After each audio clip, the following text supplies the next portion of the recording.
You don't have a reservation, and this isn't the right place. Leave now before I call security. Please, just listen to me. I won't tell you again. Get out. Fine, I'm leaving.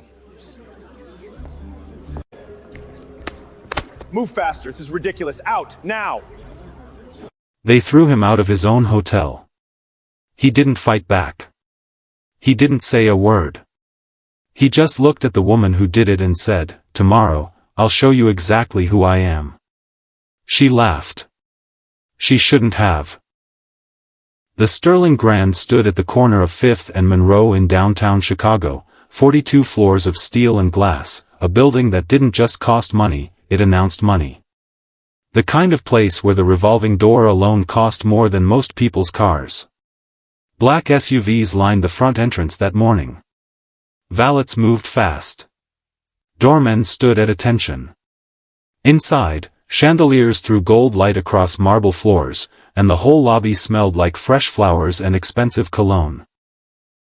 People moved through it like they belonged there, designer bags, tailored suits, shoes that had never touched a sidewalk. And then there was Marcus. He walked up to the entrance alone. No car, no bag, just a plain white t-shirt, dark jeans, and clean sneakers with no recognizable logo. His hair was neat, his face calm. But in this crowd, in front of this building, he looked like a wrong note in a perfect song. People noticed right away. A woman near the door leaned toward her husband and whispered something. Two men in blazers smirked. A man in a gray suit paused, looked Marcus up and down, then kept walking as if he hadn't seen anything worth remembering. Marcus heard all of it. His expression didn't change. He walked through the revolving door like he'd done it 1,000 times. Inside, the morning rush was in full swing. Guests were checking in, staff moved with precision, and the restaurant off the main lobby was already half full, white tablecloths, crystal glasses, a piano playing softly in the corner. Marcus walked over and found an empty table by the window. Through the glass, the city looked gray and wet, Chicago in November. He pulled out a chair and sat down. Nobody came to seat him. Nobody brought a menu. 2 minutes passed, then 3. At the nearby tables, servers moved briskly, refilling water, delivering food, smiling at guests, but never at Marcus's table. He waited. Then heels clicked sharply across the marble floor. Her name was Vanessa, the restaurant's floor manager, mid-30s, sharp blazer, hair pulled back, clipboard in hand. She stopped at the edge of Marcus's table and looked at him the way someone looks at something that shouldn't be there. "Excuse me." Marcus looked up. "Can I help you with something?" Her tone wasn't a question, it was a signal. "Just here to eat," he said. Her eyes moved slowly over him, the t-shirt, the jeans, the sneakers, then back to his face. "Are you a registered guest?" "No." "Do you have a reservation?" "No." She tilted her head. "Sir, this is a private restaurant. Walk-ins are accommodated based on availability." She paused just long enough for it to mean something. "And suitability." Marcus didn't blink. "I'm suitable." A short silence, then Vanessa smiled, the kind of smile that wasn't warm at all. "I think you might be more comfortable somewhere else. You think I can't afford the menu." She didn't deny it. "I think there are other options in the area better suited to people who look like me," he said quietly. Not aggressive. Just clear. The table beside them had gone silent. A man in a navy blazer was watching. A woman 2 tables down had stopped mid-sip. Vanessa straightened. "That's not what I said." "It's what you meant." Her smile vanished. She turned and gestured to 2 security guards stationed near the entrance. They came over without hesitation. "Please escort this gentleman out." Marcus rose slowly. He looked at Vanessa, not with anger, not with embarrassment, just a long, steady look she would remember later and wish she hadn't seen. You're doing this because of what I'm wearing, he said. I'm doing this because you don't have a reservation. A beat. And because this isn't the right place for you. Something flickered through his eyes, fast, like a door opening and closing in the same instant. Okay, he said quietly. The guards walked him out. The lobby watched. Some people looked away, some didn't. The man in the navy blazer shook his head slowly. The woman mid-sip set her glass down and said nothing. At the front desk, a young woman named Harper had seen everything. She was 24, 6 months into the job, still learning how the hotel worked. She watched Marcus get walked to the door and felt something tighten in her chest. She almost said something. She didn't. Outside, Marcus stood on the sidewalk for a moment, cold air, traffic noise. He looked up at the building, at the glass, at the lights, at his own faint reflection staring back. Tomorrow, he said quietly, almost to himself, and turned to leave. Hey, wait. He stopped. Harper was standing just outside the door. She'd followed him, her lanyard still around her neck, her badge bouncing against her chest. She looked nervous, like she'd just done something she couldn't undo. I'm sorry, she said. What happened in there, that was wrong. Marcus looked at her. You work here. Yeah. She didn't look away. Doesn't mean I agreed with it. A pause. It wasn't your fault, he said. Still felt like it was. He studied her for a second. There was something in her face, not pity, not performance, just genuine discomfort at having witnessed something unjust. What's your name? He asked. Harper. Marcus nodded once, then walked away. She watched until he disappeared around the corner. That night, Vanessa sat in her office reviewing the evening numbers, a glass of wine, a spreadsheet, the hum of the HVAC system.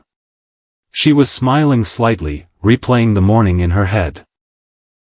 She'd handled it right, kept the environment clean. That was her job, maintaining the standard. The standard, she said again to herself, quieter, like a phrase she'd repeated so many times it had lost its shape. She closed her laptop. She wasn't thinking about him anymore. She should have been. The next morning arrived cold and fast.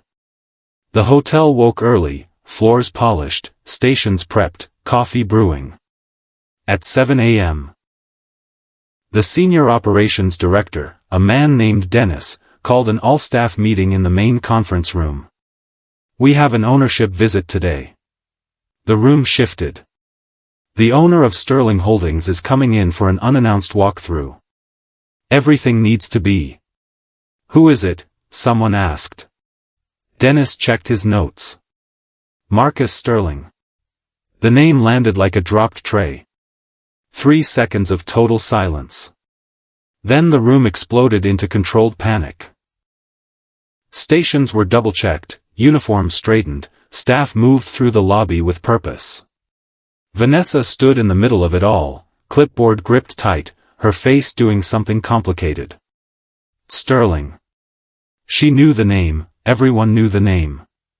The hotel was named after the family. She'd known that. She just hadn't, the thought never finished. At 8:47 a.m., a black car pulled up to the front entrance. The driver stepped out and opened the rear door.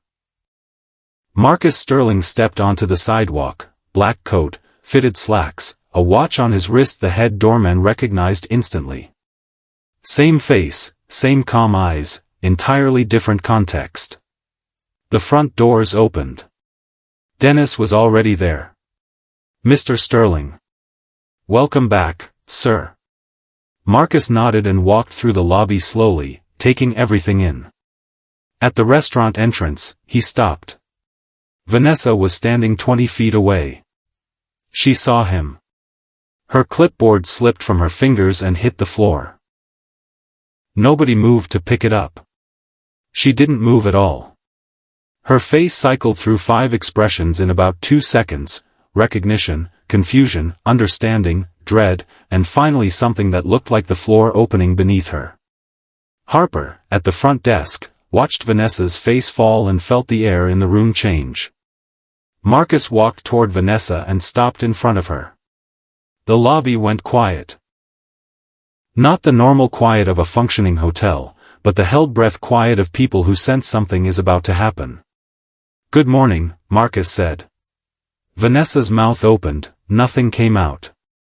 He tilted his head slightly.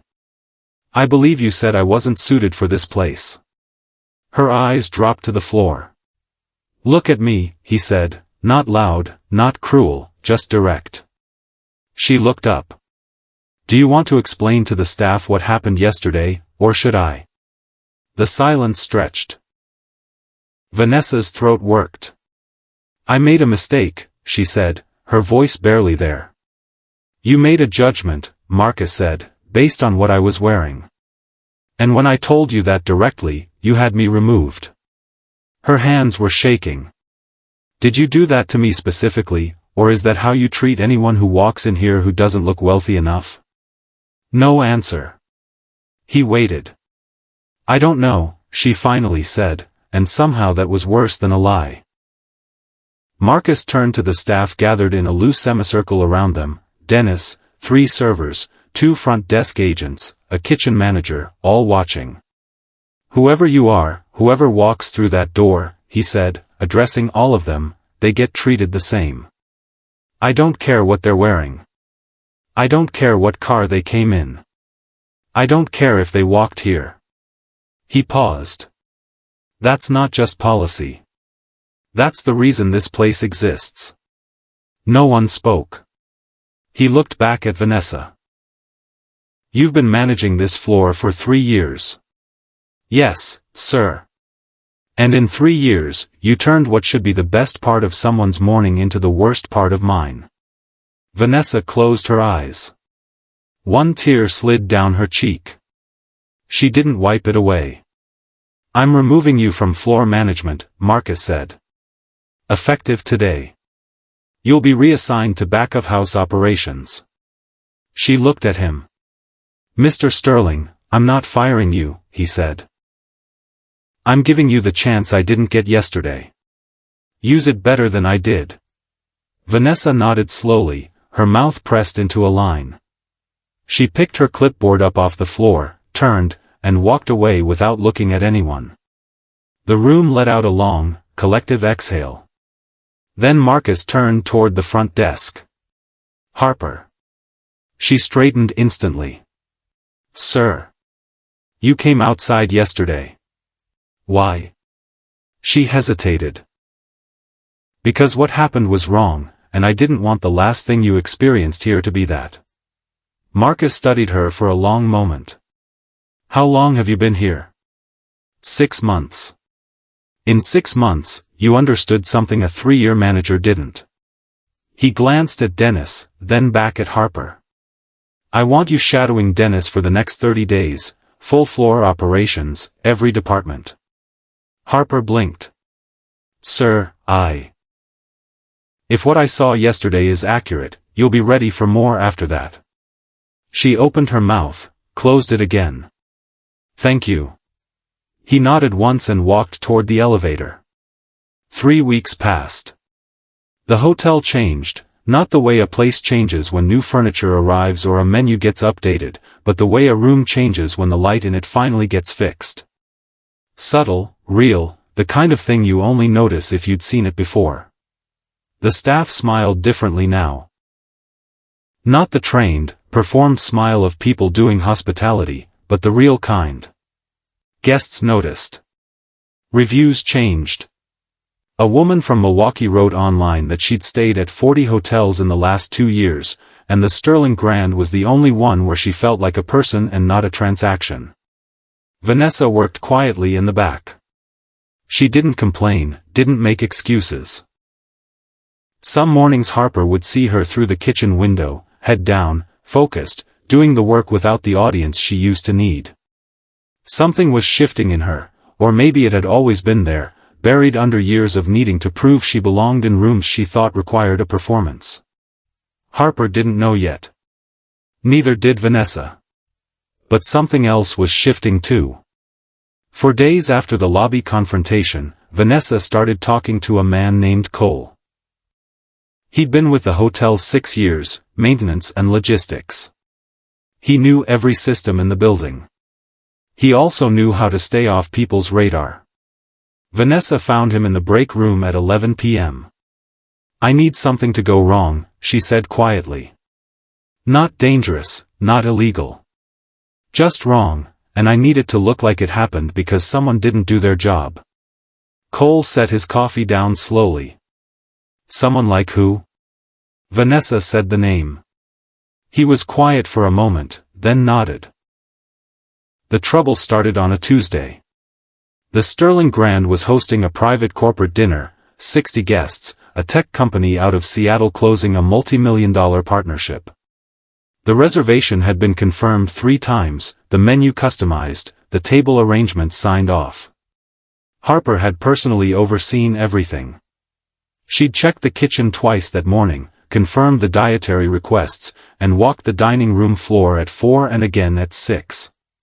At 7:30, the first course went out wrong, not slightly wrong, completely wrong.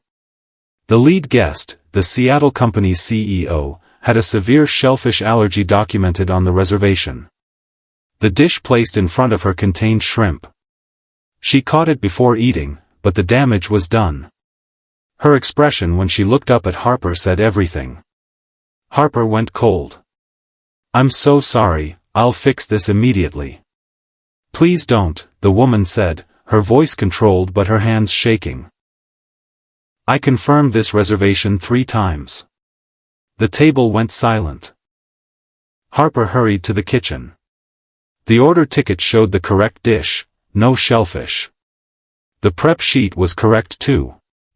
She asked the line cook who'd plated it. He looked at the ticket in his hand, then at the one she was holding. 2 different tickets, same table number, different meals. Someone had printed a second ticket. Harper didn't have time to figure out how. She went back, fixed the order, personally carried the replacement dish, apologized with every word she had, and somehow barely held the evening together. The CEO left without commenting on the incident publicly, but she also left without signing the partnership agreement. Marcus called Harper to his office that night. The room was quiet and minimal, a desk, 2 chairs, a floor-to-ceiling view of the city. He didn't sit. He stood at the window with his back to her. "Tell me what happened." She told him everything, the timeline, the tickets, the discrepancy she couldn't explain. He turned around. "Did you check the reservation system yourself this morning?" "Yes." "And everything was correct?" "Everything was correct." He looked at her for a long moment, not angry, not accusing, just thinking. "Okay," he said. She waited for more. He only said, "Go home. Come back tomorrow." She left. In the elevator, her hands were shaking. In the lobby, she passed Vanessa finishing a late shift, head down, walking toward the service exit. They made eye contact for half a second. Vanessa looked away first. The second incident happened 5 days later. A guest on the 14th floor reported jewelry missing from her room, a bracelet worth nearly $8,000. The guest was well connected, her husband sat on the city council. Within an hour, the story had moved from a room complaint to a potential police matter. Harper was on floor management that week, the room fell under her oversight. Marcus brought in a security consultant to pull the CCTV footage. It showed a woman entering the room during the turn-down window, her face angled away from the camera.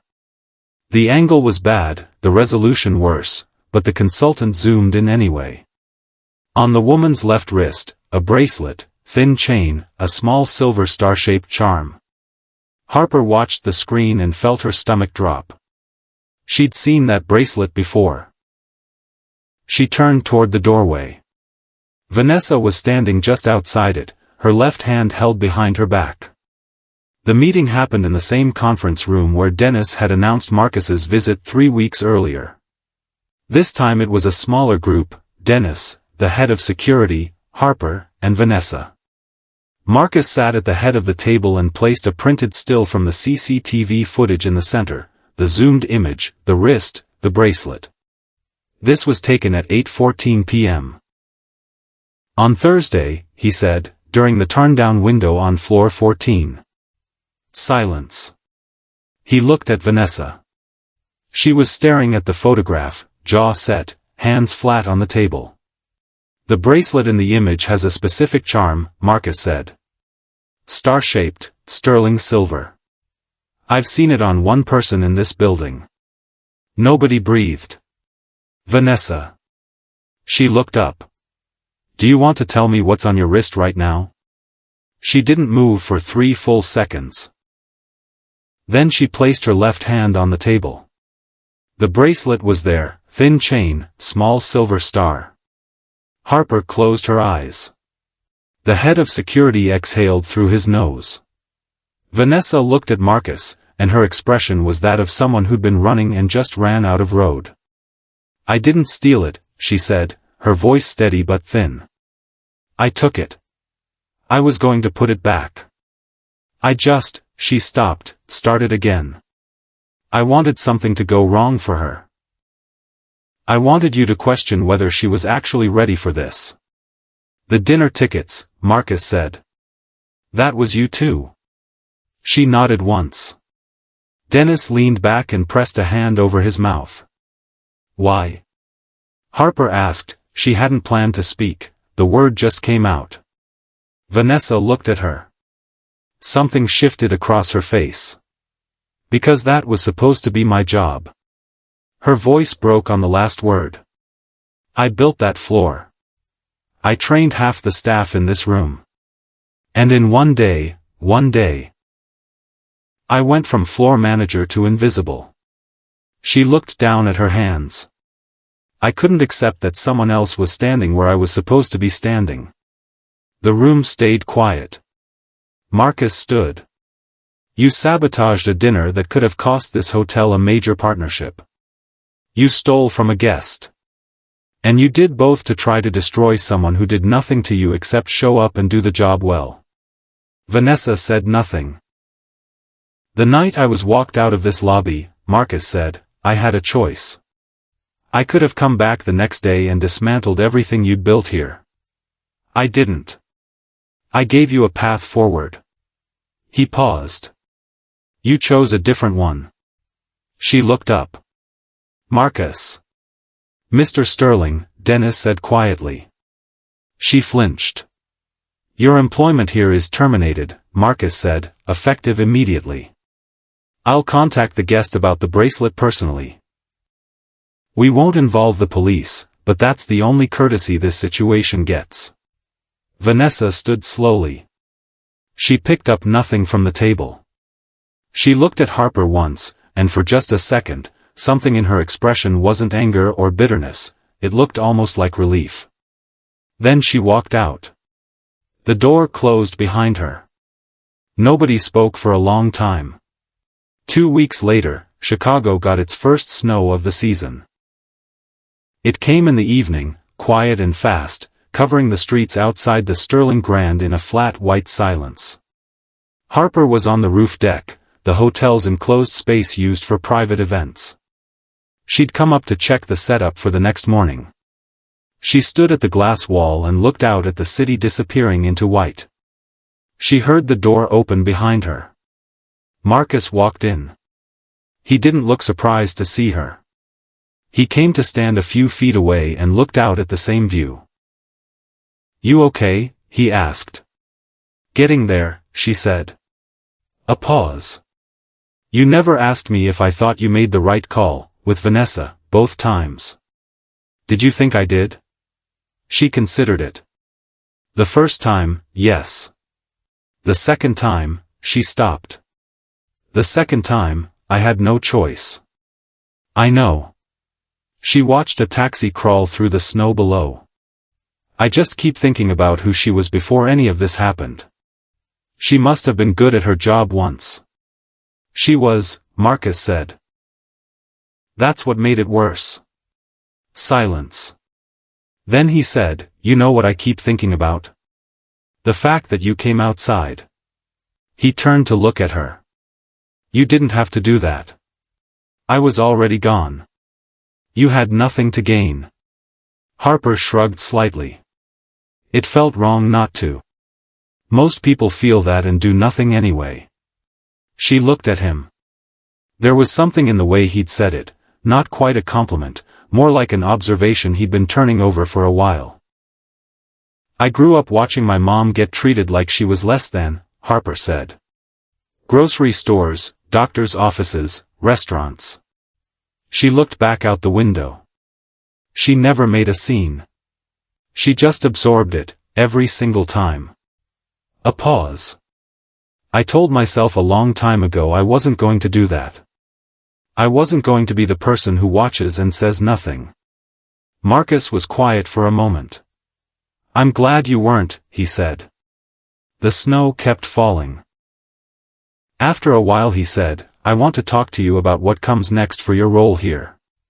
Okay. Not tonight. He almost smiled. Tonight, I just needed somewhere quiet. Harper nodded. She understood. They stood there in the snowlight for a few more minutes, not talking, just two people watching a city go quiet. That was the beginning of something neither of them had a name for yet. But the hotel felt it. The staff felt it. The way a room feels different when the right people are in it, doing the right things for the right reasons. The Sterling Grand was 42 floors of steel and glass.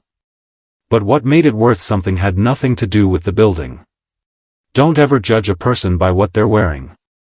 What's underneath doesn't change, and someday, what's underneath is exactly what you'll have to answer for.